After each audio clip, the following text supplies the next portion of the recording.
Of course, we want to know what it is, and we're going to find out later on this afternoon, because as you know, the rest of the sessions yesterday after the 1 o'clock break after the president said his speech were closed to the media, and this morning as well we were not allowed in any of the sessions. But I find out from some of the civil society organizations that they are actually voting for people who will represent them at some of these committees that will be concluded after the summit. But I have here a document, Jeremy, with me from the civil society organizations under the banner of the total shutdown, and they have demands that they say they've given to the National GBV Summit. Of course, it's a presidential summit, so it will go to the President Cyril Ramaphosa's desk, and I'll just read for you some of the demands that they have. For instance, Jeremy, they are calling upon the president to grant parole to women who were jailed for either killing their abusive husband in self-defense or partners in self-defense as a result of psychological distress. For instance, as you remember, they were calling for one of the women who spoke yesterday about murdering her husband in 2003 and being sentenced to life at the Kgosi Mampuru prison. They were calling for her, for instance, to be released. They also, for instance, Jeremy, have asked for the decriminalization of sex work, and this is one of the resolutions that government came to last year during the conference, the ANC conference last December.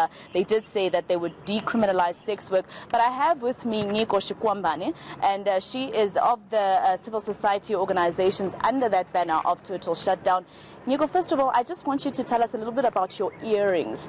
There's something that you said yesterday during your speech just before all of those victims spoke, and it was, of course, that statement or that question that we heard during the Omotoso trial, how many centimeters? Can you tell us a bit about your earrings and what it has to do with that? Yes, you're right. This is about the statement that I made yesterday when I asked the president how many centimeters long is the political will to end gender-based violence against women, and I guess these earrings are a symbol of that we're still in a measuring process. We're still trying to determine exactly how long or how much the political will is from government side, and if any of the promises that were made in the president's speech, which was brilliant by the way, will be met going forward. So yes, we're still waiting. In terms of the demands that I just, some of the demands that I just read, I see you have about 5 main demands, but of course the document goes on. How positive are you that actually these demands will firstly be met by government, and how positive are you that this summit is not going to just turn into another summit that happened? It was great. The president had a great speech, like you said, and the statistics keep rising. Are you positive that something will actually be done, this political will that you spoke about? Yes, I think if I was skeptical, I wouldn't be here. I don't think it helps to be pessimistic at this point in time. This only happened less than 24 hours ago. And if you listen to the president's speech, he actually literally spoke to some of the 24 demands that we submitted to him on the 1st of August 2018 when we first marched to deliver the demands to the presidency. So of course, yes, we are positive going forward, but at this point in time, we'll just have to wait. I mean, one of the demands there, the first one, is to establish a national council against gender-based violence. We're currently voting to elect an interim steering committee to appoint that. And what I'm a bit skeptical about is demand number 5, because in the president's speech he spoke about how he's not sure that South Africa is ready. He raised a question of morality. So he was like, he's not sure if South Africa is ready to have sex work or what they now call prostitution to be decriminalized. So I'm quite skeptical about that, and we just want to make it clear that we're speaking about the decriminalization of sex work and not the legalization of sex work, and that those are 2 completely different things. Now, in terms of, the summit happening, like you said, it was only yesterday. There's a lot of talk, there's a lot of promises.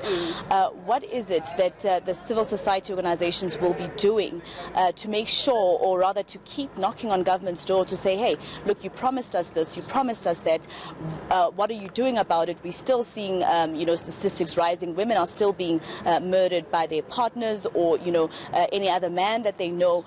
What is it that the civil society organizations will be doing to keep an eye on government? For instance, will you probably be making your total shutdown march an annual thing?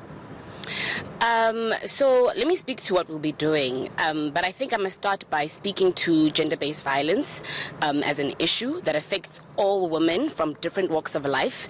And it doesn't just happen within intimate spaces or in public, but also within working places, you know. So, of course, there are women who work for the government. There are women who work, perhaps even in the presidency, who experience forms of gender-based violence within their workplace. And I think what the summit has been really important for is to at least establish relationships and trust with the women that are close and that do surround the president. And I think that the summit has been really, really effective in establishing and creating those relationships. And I think going forward, this interim national council against gender-based violence will strengthen those relationships, and at least we'll have members who are for the cause, who work with government, and they'll help us keep the presidency accountable.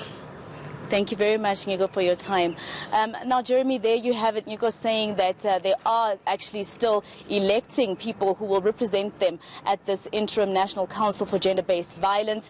She says that she's hopeful that some of these things, some of the stuff that they've discussed so far will actually be met by government. Some of the promises that the president has made will actually be kept. Jeremy, she says, though, we'll wait and see, but she is keeping positive about the likelihood that government will actually keep their promises, and this won't be another talk and no action type of summit.